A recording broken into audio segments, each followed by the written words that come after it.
Albert Einstein once said, everybody's a genius, but if you judge a fish by its ability to climb a tree, it will live its whole life believing that it is stupid.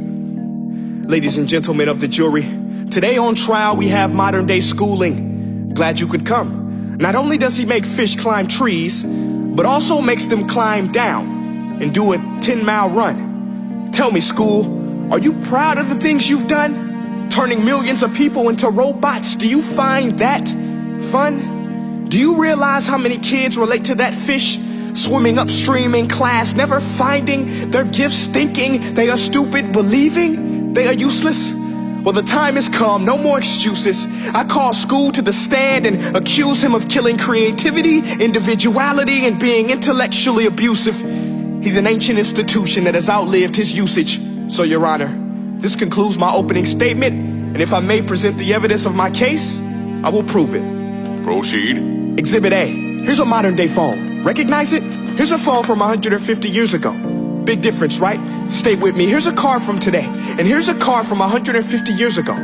Big difference, right? Well, get this. Here's a classroom of today, and here's a class we used 150 years ago. Now ain't that a shame? In literally more than a century, nothing has changed. Yet you claim to prepare students for the future? But with evidence like that, I must ask, do you prepare students for the future or the past? I did a background check on you and let the record show that you were made to train people to work in factories, which explains why you put students in straight rows, nice and neat, tell them sit still, raise your hand if you want to speak, give them a short break to eat, and for 8 hours a day tell them what to think. Oh, and make them compete to get an A letter which determines product quality, hence grade A of meat.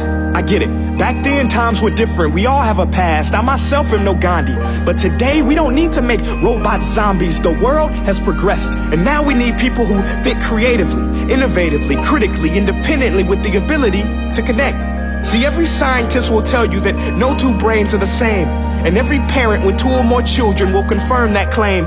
So please explain why you treat students like cookie cutter frames or snapback hats, giving them this one-size-fits-all crap. Watch your language. Sorry, Your Honor, but if a doctor prescribed the exact same medicine to all of his patients, the results will be tragic. So many people would get sick, yet when it comes to school, this is exactly what happens. This educational malpractice, where one teacher stands in front of 20 kids, each one having different strengths, different needs, different gifts, different dreams, and you teach the same thing the same way?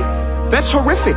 Ladies and gentlemen, the defendant should not be acquitted. This may be one of the worst criminal offenses ever to be committed. And let's mention the way you treat your employees. Objection. Overruled. I want to hear this. It's a shame.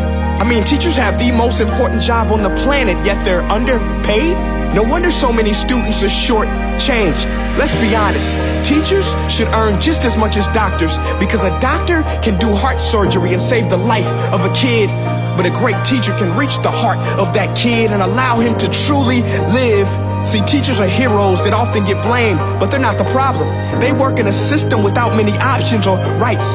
Curriculums are created by policymakers, most of which have never taught a day in their life. Just obsessed with standardized tests. They think bubbling in a multiple choice question will determine success. That's outlandish. In fact, these tests are too cruel to be used and should be abandoned, but don't take my word for it. Take Frederick J. Kelly, the man who invented standardized testing, who said, and I quote, "These tests are too cruel to be used and should be abandoned." Ladies and gentlemen of the jury, if we continue down this road, the results will be lethal.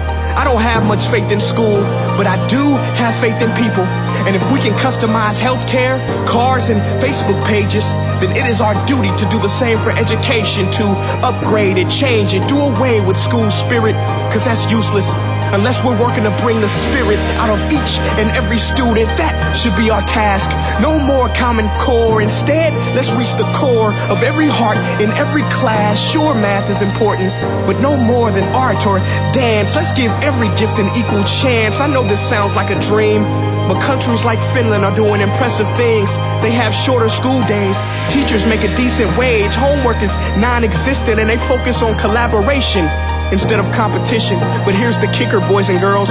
Their educational system outperforms every other country in the world. Other places like Singapore are succeeding rapidly. Schools like Montessori, programs like Khan Academy, there is no single solution. But let's get moving, because while students may be 20% of our population, they are 100% of our future. So let's attend to their dreams, and there's no telling what we can achieve.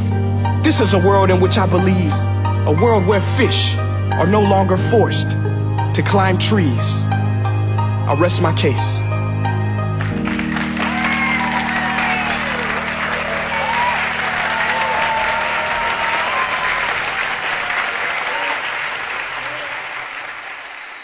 Hey guys, my name is Prince EA, and I want to say thank you so much for watching my video. But now, I want to know what you think. How can we together create a more efficient, effective, and just better future of learning? I want you to visit nestday.com/preorderthefuture and share your thoughts and ideas on the topic. Peace.